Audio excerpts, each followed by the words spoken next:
Hi, it's Mani44 here, and today I invite you to the review of the Jefftron Leviathan V2 optical MOSFET.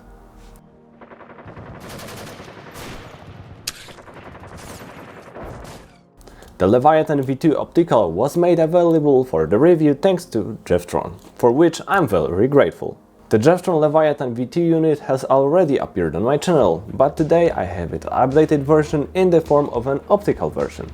The previous Leviathan was based only on microswitches. In current version, the optical systems are used to detect the position of the sector gear and the position of the fire selector. The trigger detection is still on microswitch, but a different one.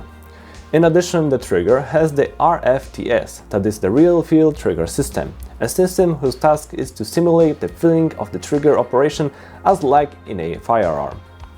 I will install the unit in the Special Arms Core SAC-19 replica from my friend Borek from Airsoft. I will show you what I had to do to make the system work properly and what functions it has. But as standard, let's start with a small unboxing. In a black cardboard box we'll find Leviathan logo sticker, installation and operation manual, selector plate stickers, accessories needed for installation, adjustable trigger, in my case red, and the Jefftron Leviathan V2 optical unit itself with rear wiring. Let's move on to the installation. Due to the fact that the unit replaces the standard contacts and cut-off lever, I must first remove these elements and clean the shell properly. In Special Arms Core, in which I installed the unit, the selector plate has a protrusion. For sticker to properly stick to it, first I have to get rid of it. Now I can stick the sticker from the set. The black field should overlap about 1 mm beyond the right edge of the selector plate. Now let's look at the unit itself. It consists of two boards, the upper one and the lower one. The upper one has the RFTS spring that simulates the feeling of a trigger like in a real firearm. Here we'll find the micro switch responsible for detecting the trigger pull. On the other side we have soldering points, thanks to which we can expand the unit with additional options, such as virtual reloading. The bottom board features a set of optical sensors responsible for detecting the position of the sector gear. Positive and negative soldering points from which we can power for example, the tracer unit built into the hop-up chamber. On the other side there are sensors responsible for detecting the position of the selector plate. If we would like to install the unit in Crytek shell, we have to cut out this element of the board according to the marked lines. The installation of the unit is quite simple. You just need to fit it into place on the standard contact and screw it to the shell with included screw from the set, taking care that the distance between the unit and the bearing of the sector gear is equal. On the other half of the shell we mount a foam pad from the set, which will press the upper board against the lower one. Now I put on the selector plate and check if it moves without resistance, and I can start laying the wires down. It is not an easy task because the wires are quite hard and offer a lot of resistance. The next step is to install the trigger, and at this point we can also decide whether we want to use the RFTS system or not. As standard, the trigger misses the spring and presses directly on the microswitch. If we want to use RFTS, we have to bend the spring with help of pliers so that it enters the trigger path. Depending on how much we bend it, the bigger resistance we will feel before the shot is fired. Now you can clearly see the trigger stops at some point and you need to press it harder to make it move, thus simulating the trigger action like in a firearm. Before I go any further, I connect the unit with the phone and check if the trigger pull is correctly detected. As you can see, it's not detected. I have to press the trigger hard, and now I will show you how to correct it. The trigger rests on the gearbox shell, so it cannot reach the microswitch normally. This does not happen in every replica, so it's worth checking it. But how can it be fixed? We can either file this shell lightly here or trigger here. I have decided to modify the trigger. After the fix, it's detected correctly. Now I will move to adjusting the length of the trigger movement. This is done with a small screw. I want the trigger to have a minimum slack in front of the RFTS so it can be easily reset. Once we set the trigger according to our requirements, I recommend securing the screw with a bit of cyanoacrylate glue to prevent the screw from unscrewing by itself. In addition, I recommend to shim the trigger so it does not swing sideways. I also recommend greasing it lightly for smoother operation.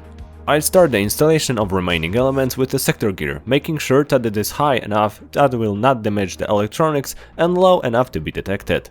And I can take care of assembling the rest of the gearbox.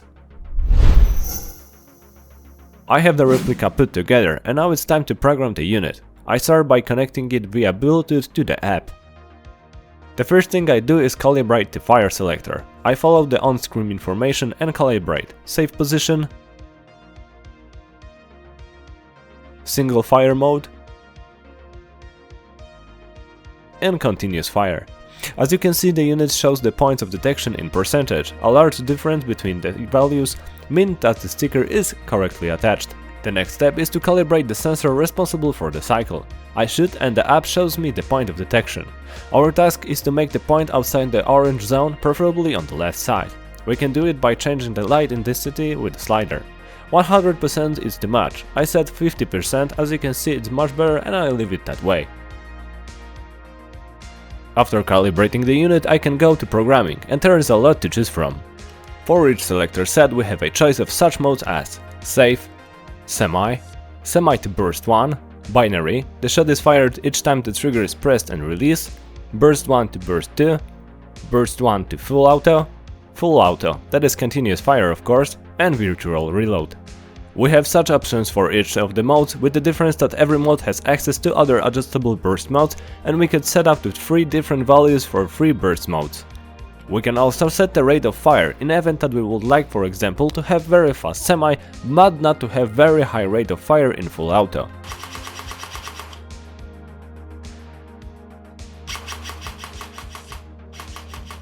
The unit of course has active braking, that prevents among other things double shots and semi. It is set to 70% by default and I do not see the need to change it. Another function is precocking, that is pre-tensioning the spring before the shot.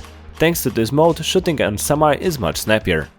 As you can see, the spring is pre-tensioned so that the much shorter cycle is needed to shoot. If you want to release the piston to the resting state, hold the trigger for a while after the shot. Another shot will fire and the spring will be released.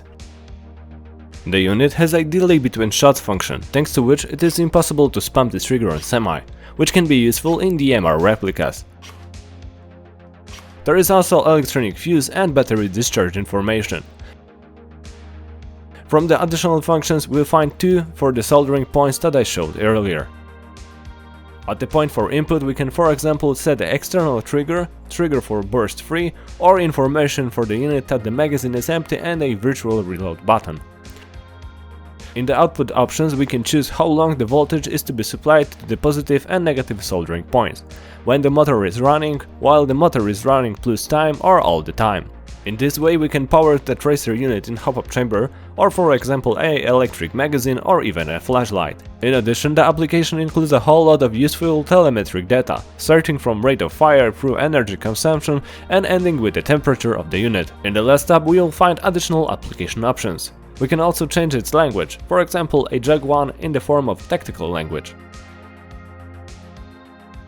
The consumption of the unit itself, regardless of the state of the selector, is about 11.5 mA. If we turn off the Bluetooth function with the selector, it will slightly drop to 10.5 mA. As with any MOSFET unit, the battery should not be left connected here, as it may discharge it to a dangerous level. So what do I think about the Leviathan V2 optical unit? It is definitely an update with an older version.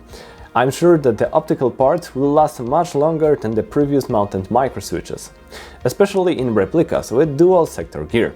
And the RFTS system is an interesting addition that makes pressing the trigger not boring. We feel resistance before which a shot is fired, and it feels quite nice, not as empty as in case of other MOSFET units.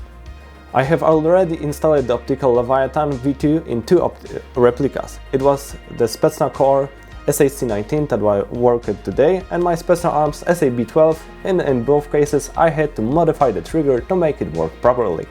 I was informed that most often such modifications must be done in Spetsna Arms replicas, but I highly recommend test the trigger operation before the final assembly of the replica in any case.